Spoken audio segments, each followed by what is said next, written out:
Hello and welcome back to my channel. Today we're going to be working on this cool dresser. Look at those legs. How cool. And we're going to start by giving a good cleaning. So let's go.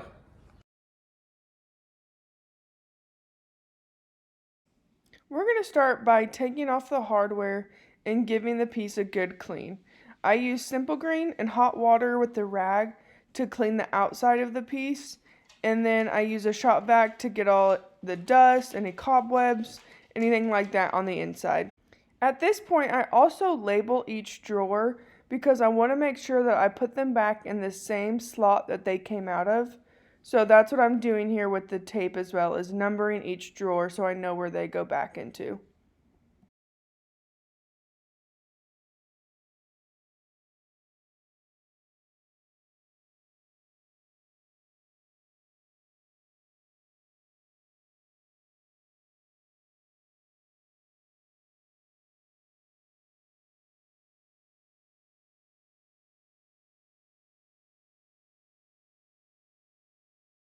Now I move on to the base of the piece, and I clean it the exact same way with Simple Green and the hot water and a rag, and just give the whole outside a good scrub, as well as shop vac the inside of it.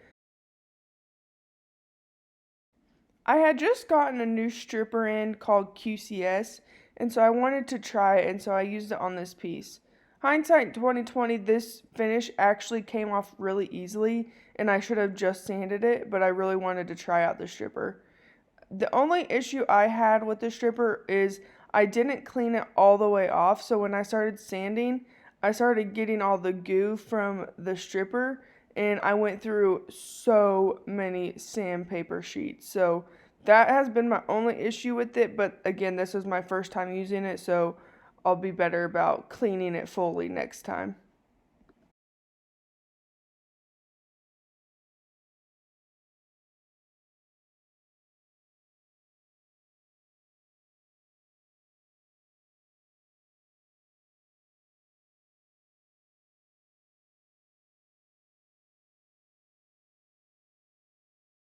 Next, I moved on to sanding. You'll see me go in and out of sanding a lot, and that's because of the buildup on the sandpaper. I had to change out the sandpaper so often that's why I keep running back and forth. Again, if I would have just scraped the QCS off fully, I wouldn't have all this residue, but I didn't know what I was doing really, and I didn't give it a good cleaning after with water, so that's why it's building up so much.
I wanted to use the original hardware So I put all of the hardware in a bowl of vinegar and left it sit overnight and came back the next day and used steel wool to scrub it.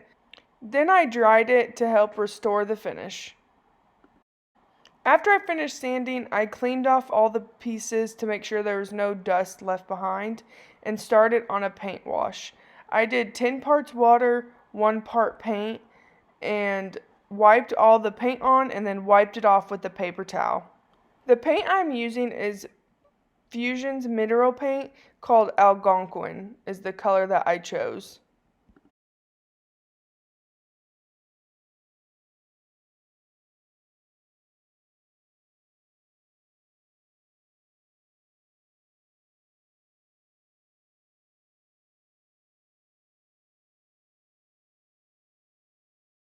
So here is where I went wrong with this piece.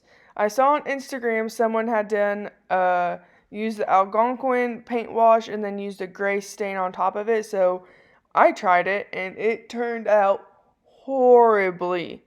You can see whenever I move out of the screen, all of the streaks it left behind. The color is just not what I wanted, and I absolutely hated it.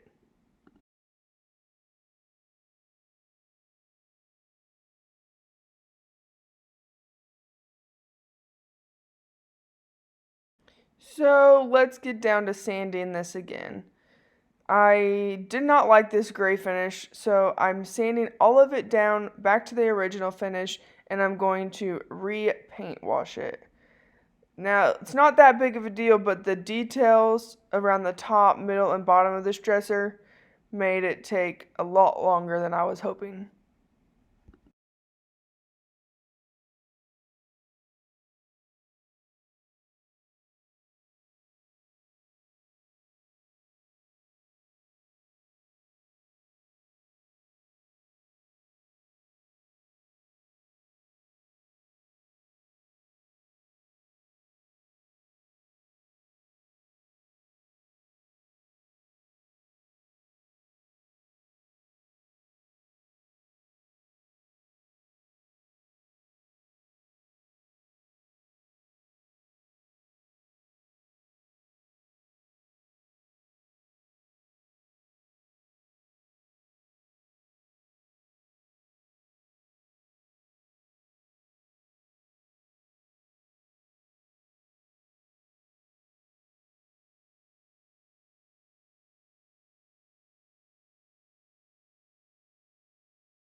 Then we started to paint wash again.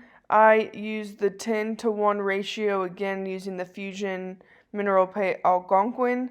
I had a helper this time, so I painted it on and Grant wiped it off. Also notice every time we touch the dresser it starts moving. I didn't even realize this until I watched this video back and we started laughing.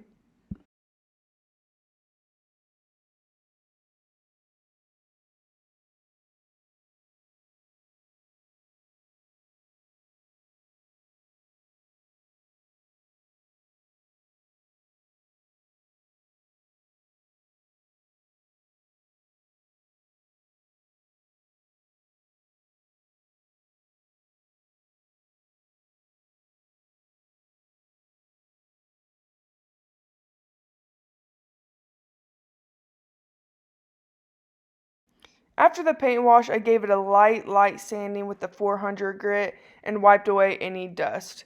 Then I went on top. I did 3 coats of a top coat using the Polycrylic.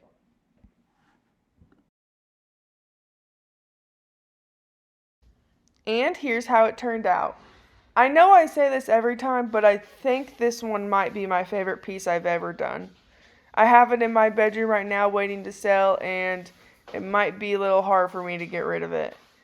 But let me know if you like it, and like and subscribe, and I'll catch you on the flippity flip.